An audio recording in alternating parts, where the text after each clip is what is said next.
nje bila ya stara. Kwa hiyo tuhakikishe watoto wetu, mabinti wake zetu wanatoka wakiwa kwenye stara, na hii sikukuu isiwe sababu ya watoto kutoka nje bila ya stara. Wavishwe stara na watapendeza, na sikunagaye mtu yote vazi la Kiislamu bwana. Subhanallah, mbali na kumfanya mwanamke awe amestirika, lakini atakuwa ni mwenye kuheshimika, na kila atakayemuona lazima atamheshimu mwanamama aliyovaa stara. Sinaeleka vizuri? Lazima atamheshimu hata kama atakuwa ni muhuni kiasi gani, lakini anapomuona mwanamke aliyojistiri hawezi kumfanyia mambo ya kiuni.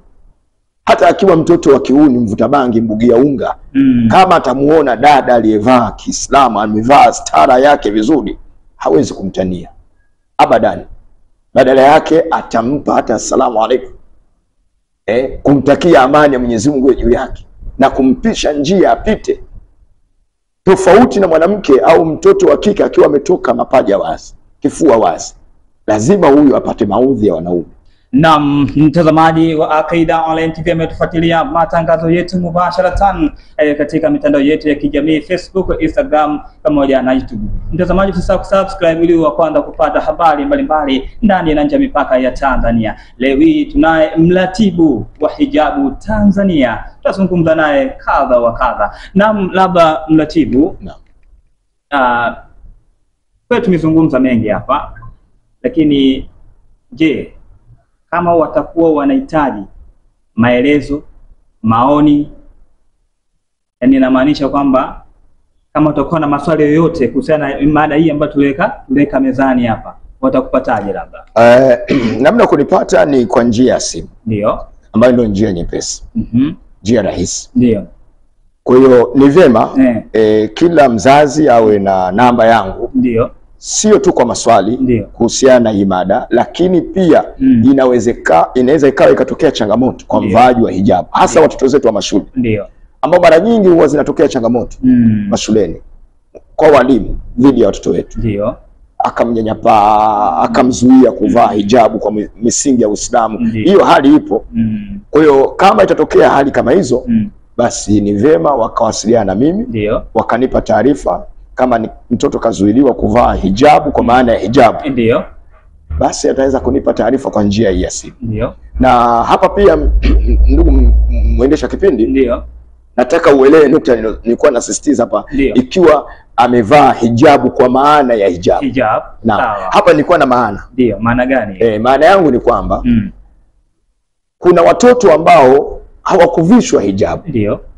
Na kuna watoto ambao wamevishwa hijabu. Kwa maana kuna waliovaa hijabu na kuna waliovishwa maajabu.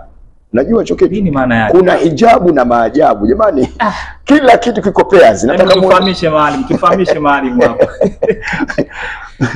Kwanza nataka mfahamu ndugu wasikilizaji mnaofuatilia haya majadiliano kwamba kila kitu Mwenyezi Mungu ameumba pairs. Ndio. Viwili. Kuna mbingu na ardhi, kuna usiku na mchana, kuna wanaume na wanawake, kuna mema na mabaya, lakini kuna pepo na moto. Kwa hiyo kila kitu kiko pairs, na kuna hijabu na maajabu. Kuna hijabu na maajabu. Naam, tupe hapo sasa. Tunapozungumzia hijabu, ni kama nilivyokwisha eleza kule mwanzo. Sasa tuchukulie mfano mtoto anayekwenda shule, ima ya msingi ama sekondari. Ndio. Ili awe kwenye hijabu, mtoto huyu atalazimika kuvaa kwa maana ifuatayo. Kwanza, ile sketi iwe na sifa tatu. Ile sketi iwe na sifa tatu. Sifa ya kwanza, ile sketi ya mtoto wa kike wa Kiislamu anayekwenda shule iwe ni ndefu, kushuka katika vifundo vya miguu. Ndio. Lakini iwe pana, ikiwa ni sifa ya pili hiyo. Iwe pana, isibane, ikaonyesha ramani ya mwili wake. Lakini tatu, iwe nzito ile sketi, siwe nyepesi ikawa inaonyesha rangi ya mwili. Baada ya kumvisha sketi yenye sifa hizo, mzazi analazimika kumvisha mtoto wake blouse, na sio shati la visikizo, shati la mikono mifupi, ambao ndio tunaona watoto wengi wamevishwa mashati ya mikono mifupi, hasa wale watoto wa shule za msingi. Ndio. Shule ya msingi kuna changamoto sana katika uvaaji wa hijabu. Hilo si kama unalijua. Na hapo labda nitaka nikuulize swali hilo. Yaani katika haya majambo huwa ushawahi kupitia changamoto?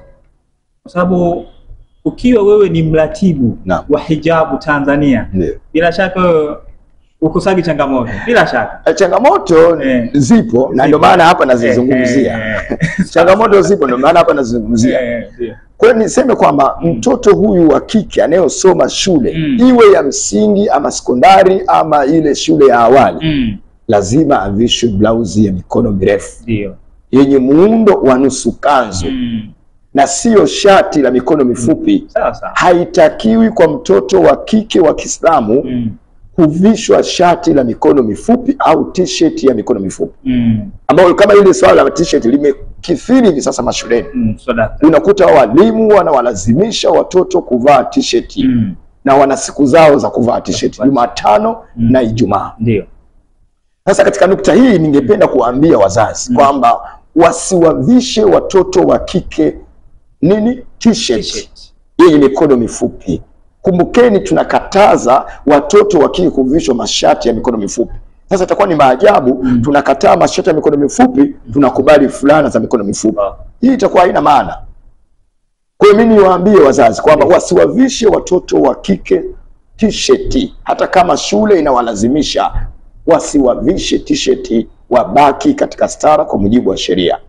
Kwa maana hiyo huyu mtoto atavaa blouse ya mikono mirefu yenye na iwe ya muundo wa nusu kanzu, na yenyewe iwe pana, isibane sehemu ya kifua au sehemu ya mwili, isibane, iwe pana, lakini pia iwe nzito ile blouse, isiwe nyepesi kanaonyesha rangi ya mwili. Baada ya hapo huyu mtoto sasa akamilishiwe hijabu yake ya mwili mzima, akamilishiwe stara yake ya mwili mzima kwa kushonewa ushungi.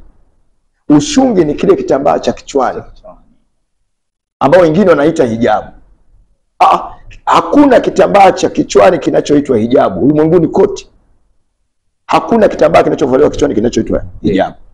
Vitambaa vinavyovaliwa kichwani, kuna kitambaa kinachoitwa ushungi ambao ndio hicho ninachokiongelea kwa mwanafunzi. Atakuwa avishwe ushungi na sio kitu kingine. Kuna kitambaa kingine kinaitwa mtandio. Mtandio ni kama ule mfano anaovaa Rais wetu wa Jamhuri ya Muungano wa Tanzania, Mama Samia Suluhu Hassan. Kile kitambaa anachokivaa kile kilugha kinaitwa mtandio na sio ushungi. Si unaelewa vizuri? Lakini kuna kitambaa kingine ambacho ni cha aina ya tatu. Hiki ni kitambaa kinachoitwa kilemba, ambao mara nyingi wanavivaa mashehe, maustadhi, wanavaa vile vilemba, vitambaa kichwani ambavyo vinaitwa vilemba. Unaona, sio hijabu, ni kile kilemba. Na wala sio mtandio wala sio ushungi. Lakini kuna aina ya nne ya kitambaa kinachovaliwa kichwani ambao kinaitwa juba. Juba linafanana na ushungi. Kwa maana shungi inakuwa na shingo. Unaona, inaposhona inakuwa na shingo, na juba nayo inakuwa hivyo hivyo, inakuwa kama ushungi. Isipokuwa tofauti yake juba na shungi, shungi inaishia kwenye kiuno kwa urefu kushuka chini. Sawa? Lakini juba linavuka mpaka kwenye magoti. Umeelewa vizuri? Linavuka mpaka chini ya nini? Ya magoti, kiasi kwamba hata mikono hii inakuwa haionekani kwa yule mwanamama aliovaa juba. Sawa?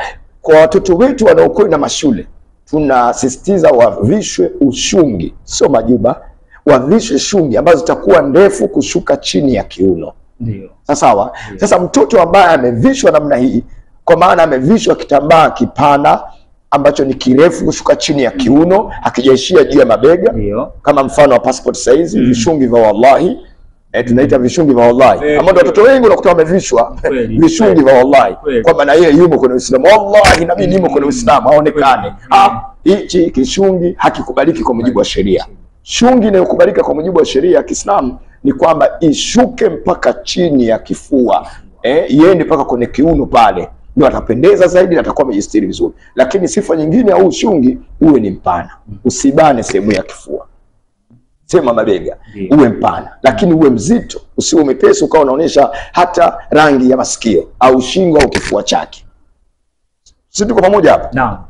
Kwa hiyo mtoto atakayevishwa namna hii, kwa maana kwamba amevishwa sketi yenye sifa nilizozieleza, akavishwa blouse yenye sifa nilizozieleza, na akavishwa ushungi kichwani wenye sifa nilizozieleza, huyu sasa tunamuita mtoto huyu amevishwa hijabu na sio maajabu. Amevishwa hijabu na sio maajabu. Yaliyo maajabu ni kinyume na hivi nilivyoelekeza Kwa mfano mtoto amevishwa sketi iliyoishia juu ya magoti. Ndio. Soksi zake alizovaa mpaka mwisho wa urefu wa sketi kuja juu ukawa zinaonekana. Sketi iko juu ya urefu wa soksi. Sawa? Akavishwa shati la mikono mifupi. Sio, unaipata hiyo picha?